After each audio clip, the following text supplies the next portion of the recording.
Hello everyone, welcome to Naira study. अब आप सब कैसे हैं? मैं नायरा स्वागत करती हूं आप सबका आपके अपने YouTube channel Naira study hub पर। आज हम लोग केंद्रीय शिक्षक पात्रता परीक्षा जुलाई 2013 का प्रथम प्रश्न पत्र सॉल्व करेंगे, जो आपके एग्जाम के लिए मोस्ट इम्पोर्टेंट है। सो प्लीज़ वीडियो को स्किप बिल्कुल भी मत कीजिएगा और वीडियो को लास्ट तक ज़रूर देखिएगा। फ्रेंड्स, अगर आप हमारे चैनल पर नए हैं तो चैनल को सब्सक्राइब जरूर कर लें और बेल आइकन को भी जरूर प्रेस कर दें, जिससे आने वाली वीडियोस आप तक पहुंच सके। तो चलते हैं, आज का जो फर्स्ट पॉइंट है यानी टॉपिक है उसको देखते हैं। नीचे दिए गए गद्यांश को पढ़कर सबसे उचित विकल्प का चयन कीजिए।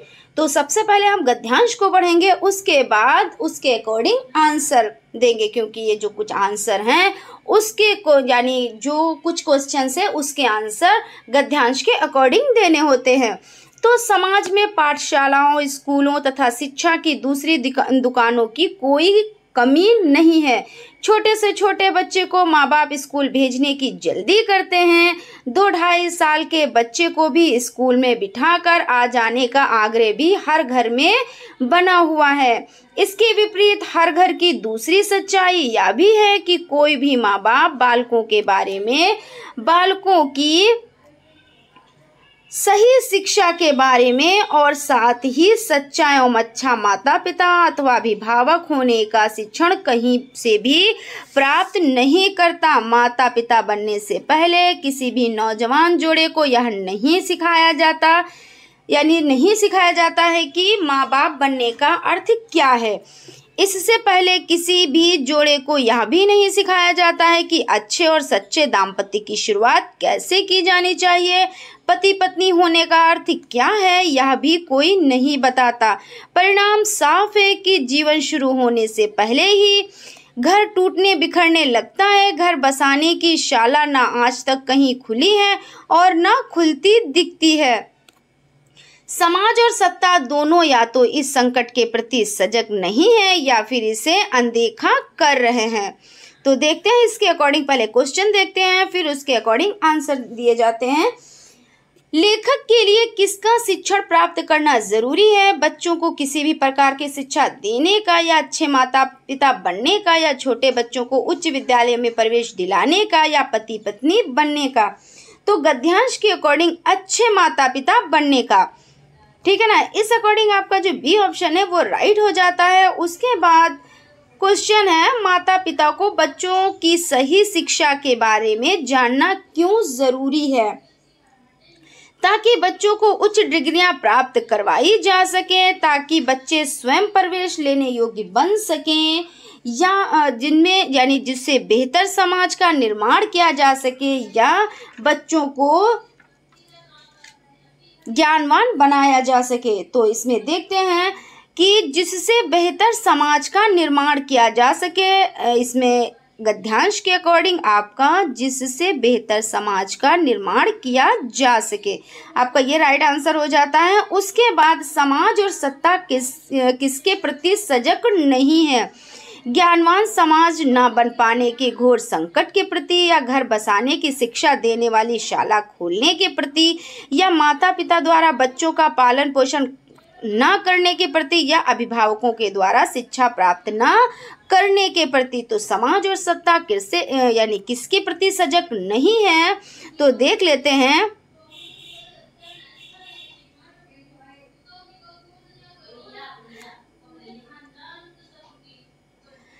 इसमें देख लेते हैं, समाज में पाठशालाओं, स्कूलों अथवा शिक्षा की दूसरी दुकानों की कोई कमी नहीं है। छोटे से छोटे बच्चे को माँ बाप स्कूल भेजने की जल्दी करते हैं। 2-2.5 साल के बच्चे को भी स्कूल में बिठाकर आ जाने का भी हर घर में बना हुआ। इसके विपरीत हर घर की दूसरी सच्चाई यह भी है कि माँ बाप बालकों के बारे में, बालकों की सही शिक्षा के बारे में और साथ ही सच्चा एवं अच्छा माता पिता अथवा अभिभावक होने का शिक्षण कहीं से भी प्राप्त नहीं करता।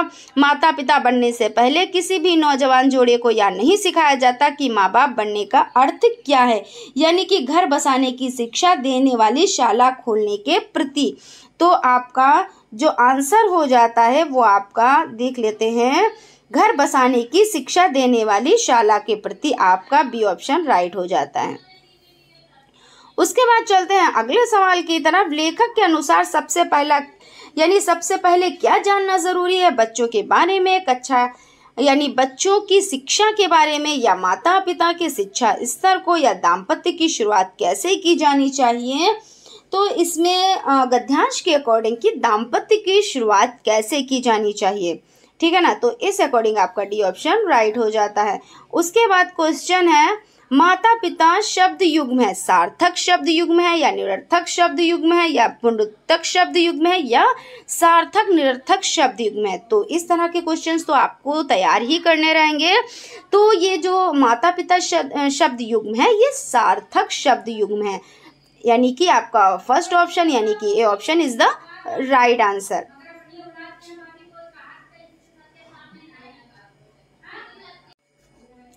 भी शब्द है, इस तरह का देखिए क्वेश्चन, ये भी क्या है तो क्रियात्मक विशेषण है, या संबंधवाचक है, या निपात है, या क्रिया है।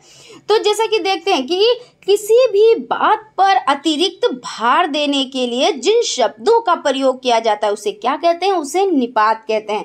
जैसे आपका हो गया तक, मत, क्या, हाँ, भी, केवल, जी, नहीं, ना, काश या ही। तो इस तरह आपका जो भी शब्द हो जाता है वो आपका हो जाता है निपात, ठीक है ना। तो आपका जो सी ऑप्शन है ये आपका राइट हो जाता है।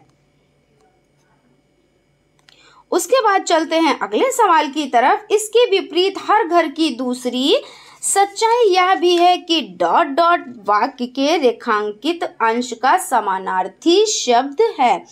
तो इसमें देखिए वास्तविक, वास्तविकता, सद्वचन या सूक्ति। तो इसका जो राइट आंसर हो जाता है वो आपका हो जाता है वास्तविकता, यानी कि जो बी ऑप्शन है वो राइट हो जाता है, यानी कि सच्चाई का समानार्थी शब्द वास्तविकता हो जाता है। उसके बाद क्वेश्चन की तरफ चलते हैं। क्वेश्चन है, घर के टूटने बिखरने का मुख्य कारण क्या है। माता पिता बनने का अर्थ ना जानना, दाम्पत्य का अर्थ ना जानना, या घर बसाने की जल्दी करना, या बच्चों के बारे में ना जानना। तो गद्यांश के अकॉर्डिंग देखिए दाम्पत्य का अर्थ ना जानना ही इसमें राइट आंसर हो जाता है, क्योंकि घर के टूटने बिखरने का मुख्य कारण दाम्पत्य का अर्थ ना जानना। B option is the right answer. उसके बाद चलते हैं क्वेश्चन की तरफ। हर घर में किस चीज का आग्रह बना हुआ है। तो बहुत छोटे बच्चों को स्कूल में पढ़ाने का, या बहुत छोटे बच्चों को दुकान में भेजने का, या बहुत छोटे बच्चों को स्कूल में बिठाकर आने का, या बच्चों को स्कूल ना भेजने का। तो इसमें देखिए गद्यांश के अकॉर्डिंग आपका जो आंसर हो जाता है वो देख लेते हैं। पहले गद्यांश को देख लेते हैं कि 2-2.5 साल के बच्चे को भी स्कूल में बिठाकर आ जाने का आग्रह भी हर घर में बना हुआ, यानी बहुत छोटे बच्चों को स्कूल में बिठाकर आ जाने का। तो आपका देख लेते हैं कौन सा आंसर राइट है। तो आपका हो जाता है बहुत छोटे बच्चों को घर में बिठाकर आ जाने का, यानी कि C option is the right answer. उसके बाद देखिए यहाँ पर आपके क्वेश्चन कंप्लीट हो जाते हैं। अब आपका जो क्वेश्चन है वो है आपका, दी गई पंक्तियों को पढ़कर सबसे उचित विकल्प का चयन कीजिए। पूछो किसी भाग्यवादी से, इसमें देख लेते हैं। देखिए, पूछो किसी भाग्यवादी से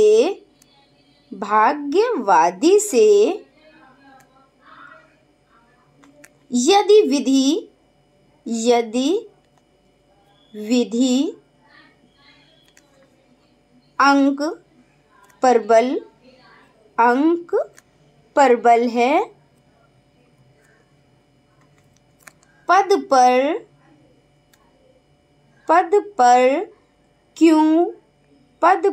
क्यों देती ना स्वयं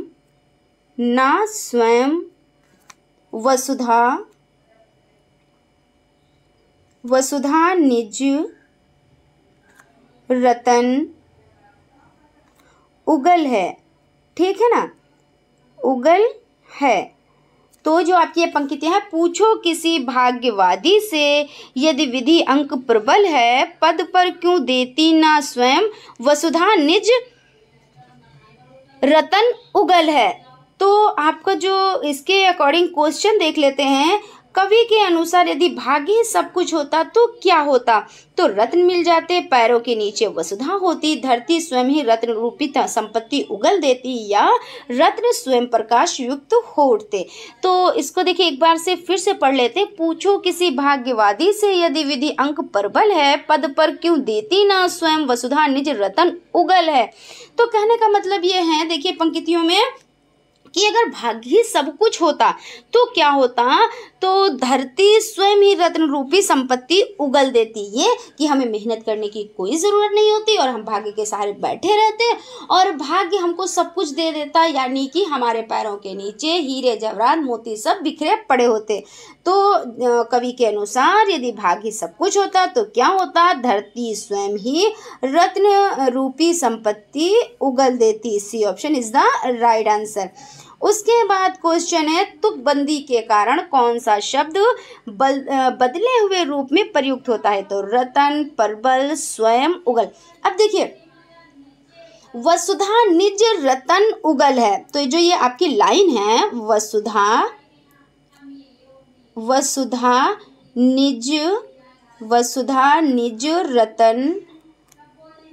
निज रतन उगल है, वसुधा निज रतन उगल है। तो ये जो हो जाती है, जो लाइन है, इसमें जो रतन है, तो देखिए रतन यहाँ पे इस तरह से यूज़ किया गया है, लेकिन जो आपका शब्द रतन होता है तो वो इस तरह से लिखा जाता है, रत्न। तो यही आपका हो जाता है, यानी तुकबंदी के कारण कौन सा शब्द बदले हुए रूप में प्रयुक्त हुआ है? तो जो रतन है ये बदले हुए रूप में यानी परिवर्तित हुआ है, यानी प्रयुक्त हुआ है। तो इसका A option is the right answer. ठीक है ना।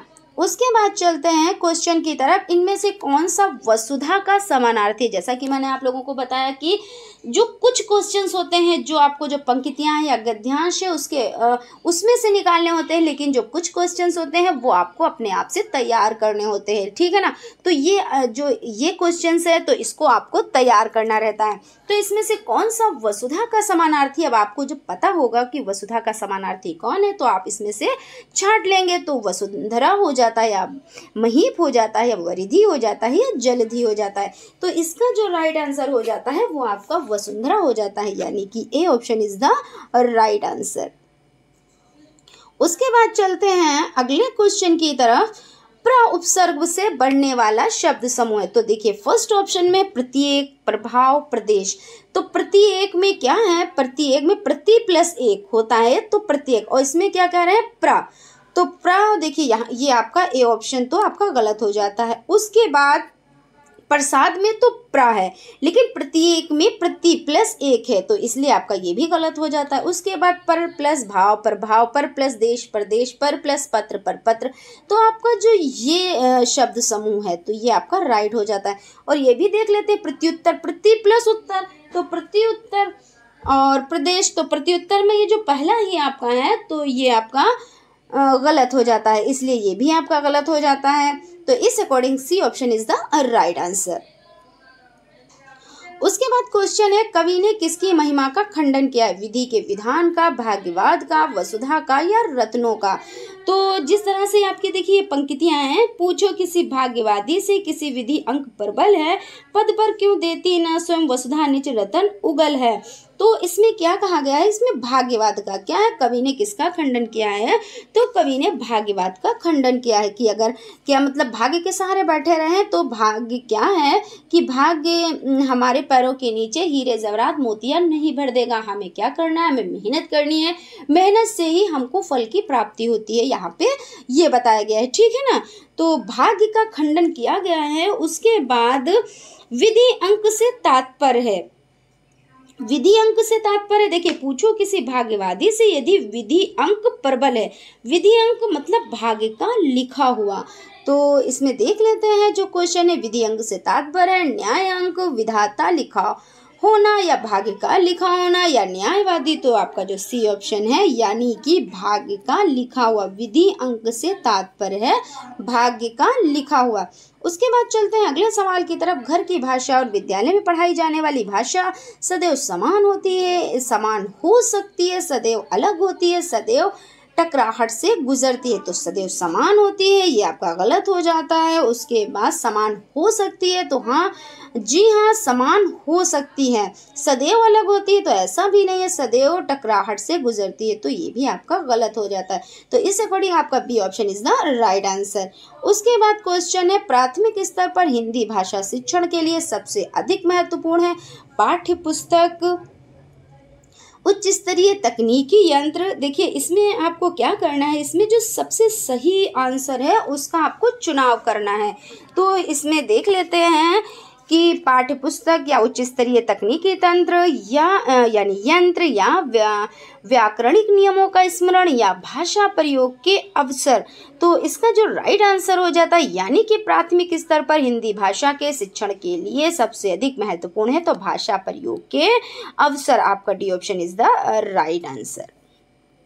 उसके बाद चलते हैं अगले सवाल की तरफ। आपकी स्क्रीन पर अगला सवाल है, हिंदी प्रयोग के विविध रूपों को जानने के लिए सर्वाधिक उपयोगी साधन हो सकता है तो शिक्षण की विधियों का संपूर्ण ज्ञान या सुंदर ढंग से छपी पुस्तकें या उच्च स्तरीय लेखन सामग्री या बाल साहित्य का विविध उपयोग। अब जहाँ पे बाल साहित्य का यानी बाल साहित्य का विविध उपयोग की बात की जाए तो आपका बेस्ट आंसर हो जाता है, यानी कि D option is the right answer. उसके बाद चलते हैं अगले सवाल की तरफ। आपकी स्क्रीन पर अगला सवाल है, कक्षा 1 और 2 के बच्चों के लिए आप किस तरह की कहानी का चयन करेंगे जिसमें बहुत सारे पात्र हों, और फिर देखिए जिसमें 2 ही पात्र हों, उसके बाद जिसके शब्दों वाक्यों और घटनाओं के वर्णन की शैली चित्रात्मक हो, जो बहुत छोटी हो। अब देखिए यहाँ पे आपका बहुत सारे पात्र हो तो ये गलत हो जाता है, जिसमें 2 ही पात्र हो तो ही, इस तरह के जो क्वेश्चन होते हैं ये आपके गलत हो जाते हैं। जिसके शब्दों वाक्यों और घटनाओं के वर्णन की शैली चित्रात्मक हो, तो देखिए आपका ये ऑप्शन राइट हो जाता है। और देखिए 4 ऑप्शन भी देख लेते हैं, जो बहुत छोटी हो, तो ऐसा नहीं कि छोटी है तो मतलब अच्छी हो गई, इस तरह नहीं। जिनके शब्दों वाक्यों और घटनाओं के वर्णन की शैली चित्रात्मक हो, इस according C option is the right answer. उसके बाद है, प्राथमिक स्तर पर भाषा शिक्षण की प्राथमिकता होनी चाहिए तो कविता और कहानी के द्वारा केवल श्रवण कौशल का विकास करना। अब देखिए यहाँ पे केवल प्राथमिक स्तर पर भाषा शिक्षण की प्राथमिकता होनी चाहिए तो कविता और कहानी के द्वारा केवल, तो आपका ये कट जाता है, केवल श्रवण कौशल, तो आपका ये गलत हो जाता है। बच्चों की रचनात्मकता और मौलिकता को पोषित करना। अब देखिए आपका ये आंसर राइट हो जाता है, लेकिन अभी 2 बाकी है, हो सकता है इससे बेस्ट आंसर मिल जाए। बच्चों की चित्रांकन क्षमता का विकास करना या केवल बोलकर पढ़ने की क्षमता विकसित करना। तो केवल, जहाँ पे केवल है वो आप देखते ही कट कर दें, तो इस अकॉर्डिंग आपका हो जाता है बच्चों की रचनात्मकता और मौलिकता को पोषित करना, यानी कि B option is the right answer. उसके बाद है आपका क्वेश्चन है आपकी स्क्रीन पर, पढ़ने का प्रारंभ कहानियों से होना चाहिए, कविताओं से होना चाहिए, अर्थपूर्ण सामग्री से होना चाहिए, वर्णमाला से होना चाहिए। तो इसमें देखिए कहानियों से होना चाहिए, आपका ये गलत हो जाता है, क्योंकि आप बच्चे गए और पहले दिन ही आप कहानियाँ उनको पढ़ाने लगे हैं तो बच्चों को कुछ भी समझ में नहीं आएगा। कविताओं से होना चाहिए तो ये भी गलत हो जाता है, वर्णमाला से होना चाहिए तो ये भी आपका गलत हो जाता है, अर्थपूर्ण सामग्री से होना चाहिए, तो जी हाँ, जिसमें जो अर्थपूर्ण सामग्री है उससे होना चाहिए, तो ये आपका बेस्ट आंसर हो जाता है, यानी कि C option is the right answer. उसके बाद चलते हैं नेक्स्ट क्वेश्चन की तरफ। है आपकी स्क्रीन पर है, भाषा के बारे में कौन सा कथन उचित है? भाषा एक नियमबद्ध व्यवस्था है, भाषा व्याकरण का अनुसरण करती है, भाषा और बोली में कभी भी कोई भी संबंध नहीं होता है, या भाषा अनिवार्यता लिखित होती है। तो देखिए जहाँ पे अनिवार्यता है इस तरह का है, यानी भाषा अनिवार्यता लिखित ही होती है, तो ये आपका गलत हो जाता है। भाषा और बोली में कभी भी कोई संबंध नहीं है, तो ये भी आपका गलत हो जाता है कि संबंध नहीं है तो ऐसा तो कहा ही नहीं जा सकता। उसके बाद भाषा व्याकरण का अनुसरण करती है, तो ये भी आपका गलत हो जाता है। भाषा एक नियमबद्ध व्यवस्था है, तो आपका A option is the right answer, यानी कि भाषा के बारे में कौन सा कथन उचित है, तो भाषा एक नियमबद्ध व्यवस्था है।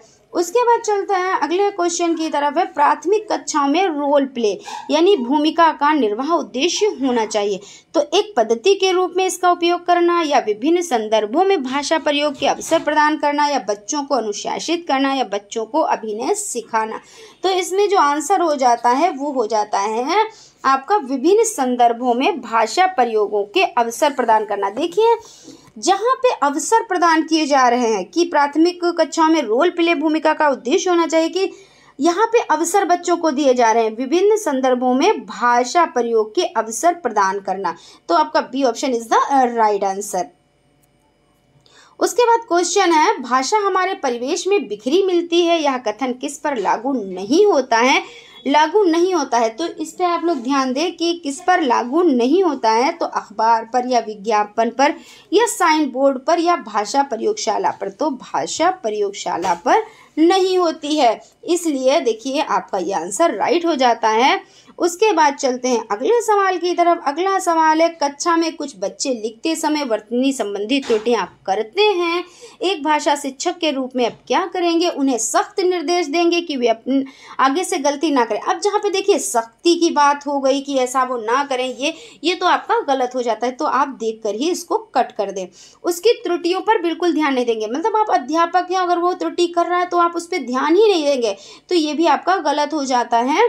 उसके बाद उसने शब्दों को 20 बार लिखने को कहेंगे, मतलब वो कुछ गलत कर रहा है और उसी शब्द को आप उसको 20 बार लिखने के लिए कह देंगे, तो क्या वो सही हो जाएगा? तो ऐसा तो नहीं है, तो ये भी आपका गलत हो जाएगा। उसके बाद शब्दों का सही रूप लिखते हुए बच्चों को दोनों तरफ यानी दोनों तरह के शब्दों का अवलोकन करके अंतर पहचानने का अवसर देंगे। तो हाँ, ये आपका सही हो जाता है, क्योंकि अगर बच्चा गलती करता है तो आपको चाहिए कि आप क्या करें, वो चीज़ जो उसने लिखा है वो तो लिखा ही रहने दें, उसके बावजूद आप क्या करें, आप जो सही वर्ड हो, सही वाक्य हो, उसको आप लिख दें। फिर बच्चे से कहें कि इसमें देखिए क्या गलती है, तो बच्चा खुद करके खुद सीखेगा।